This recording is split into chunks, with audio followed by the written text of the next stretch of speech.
Olá, vamos começar então finalmente a falar sobre o que interessa nesse canal, que é a acupuntura. Faltou 2 dos 5 pilares da medicina chinesa, que seria a acupuntura e a biotipologia. Só que como a biotipologia ela faz parte do processo de estudo da acupuntura, eu vou deixar para falar dela um pouco mais à frente, conforme for progredindo o andamento dos estudos da gente acerca da acupuntura.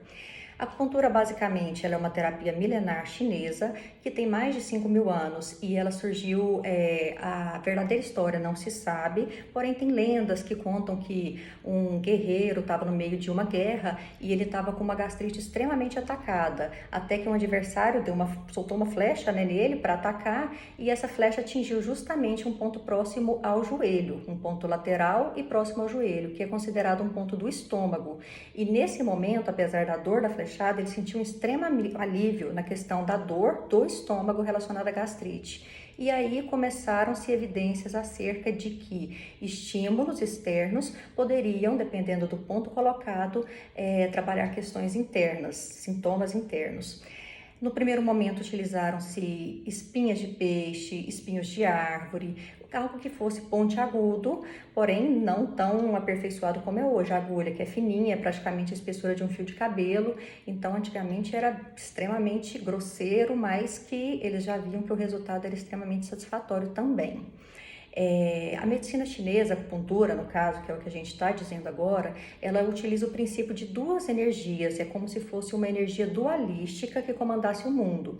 A gente vê aquele símbolozinho que é uma bola preta e branca, né, e que tem uma bolinha preta pequena dentro da parte branca e uma bolinha branca pequena dentro da parte preta. Isso significa o Yin e o Yang, que vocês já devem ter ouvido falar também. O que significa isso? Que nada no mundo é único, nada no mundo é só uma coisa. Se tem o dia, tem que ter a noite. Se tem a saúde, tem que ter a doença. Se tem o claro, tem que ter o escuro. Se tem o frio, tem que ter o calor. Então, essa questão dessa esfera, que é o Yin e o Yang, é a questão da dualidade, que para ter alguma coisa, precisa ter uma energia, uma força oposta. E é justamente esse equilíbrio que faz com que a gente tenha saúde. Então, a acupuntura baseia-se nesse princípio dessas questões energéticas. Como que ela acha que a energia adentra o nosso organismo? Ela adentra através do meio externo, que nós vamos falar agorinha, que é uma energia a principal, a poderosa, que é o ar. Porém, a hora que ela entra no nosso organismo, ela vai percorrer 12 meridianos principais e 12 meridianos secundários. Esses meridianos que vão fazer a ligação dos canais de energia para que abasteça todos os nossos órgãos e vísceras do corpo. Por que órgãos e vísceras e não só órgãos, enfim? A medicina chinesa utiliza-se o termo órgão para o que for maciço dentro da gente, por exemplo, o nosso rim, o nosso fígado, o coração, e ela utiliza o termo víscera para o que é oco, por exemplo, o estômago, a bexiga, os nossos intestinos. Então, ela tem essa definição para facilitar e porque para ela isso é também de extrema importância ser definido. A gente vai dizer isso também no decorrer dos vídeos.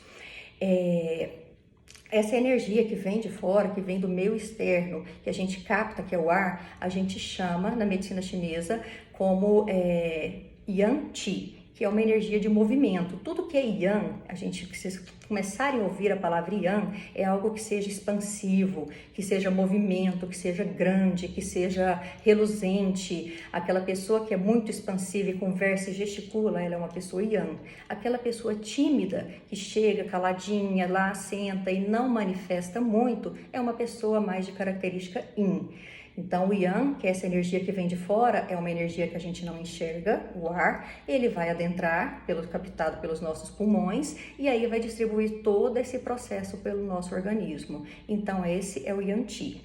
Quando ele adentra e vai irrigar nossos órgãos, que são os maciços, e as vísceras, que são as ocas, a gente começa a dizer que esses órgãos e vísceras vão funcionar em perfeita harmonia, que é o que a gente espera, pelo menos, e esse funcionamento, essa conexão completa no nosso organismo, a gente chama de Yin Qi, que é a energia de estrutura, do que é denso, do que é não só o maciço, mas do que é palpável, não é algo que a gente, por exemplo, como o ar, não enxerga. Então, A estrutura dentro do organismo é uma estrutura yin, os nossos órgãos e vísceras são yin, mas a função que eles exercem, trabalhando, dando a possibilidade do coração bombear, dando a possibilidade da gente respirar, isso sim é a parte yang, que é a movimentação de energia, que faz fluir toda a questão da nossa saúde, do nosso organismo. Então, nós temos essas duas formas de energias primárias, né, do nosso organismo, e para finalizar, que são 3 energias principais para que a gente tenha vida. É o nosso Jin Chi, que é a nossa energia ancestral. Essa energia ancestral, a gente herda ela, seria o nosso DNA. A gente herda dos nossos pais e também já com as nossas características pré-estabelecidas que serão trabalhadas no decorrer da vida. Então, quando a gente tem a concepção, vai juntar a energia do pai, da mãe, que seriam os cromossomos, e aí monta o nosso, né, que ele vai vir justamente para essa energia aqui próxima entre os 2 rins, que a gente chama de Minmen, que é uma região que absorve, que acopla essa energia vital, e a partir daí a gente começa a desenvolver até que vem o nascimento e a gente começa a utilizar da energia Yang, o ar, Yang Qi, e suprir a nossa energia Yin, que são os nossos órgãos, a estrutura de órgãos e vísceras, formulando o nosso Yin Qi. Então, para que a gente tenha vida e que essa vida tenha equilíbrio, precisamos do Jin Qi, que é a energia vital, que é herdada dos pais, é o nosso DNA. Temos a nossa energia Yang Qi, que é ela que vem de fora, que nos abastece para que a gente tenha vida, o ar, e tem a energia Yin Qi, que é a que está dentro do nosso organismo, fazendo com que nossos órgãos e vísceras mantenham a sua forma, a sua estrutura adequada. E a partir do momento que o Yang Qi entra em nós, ele continua sendo Yang, porque ele vai nutrir os nossos órgãos e vísceras, Yin Qi, e a partir daí produzir uma nova energia para que o corpo inteiro seja abastecido. E essa energia produzida, que abastece e não é vista, ela só é sentida pela nossa saúde, pela nossa vivência, enfim, ela é chamada de Yang Qi também, assim como a do ar.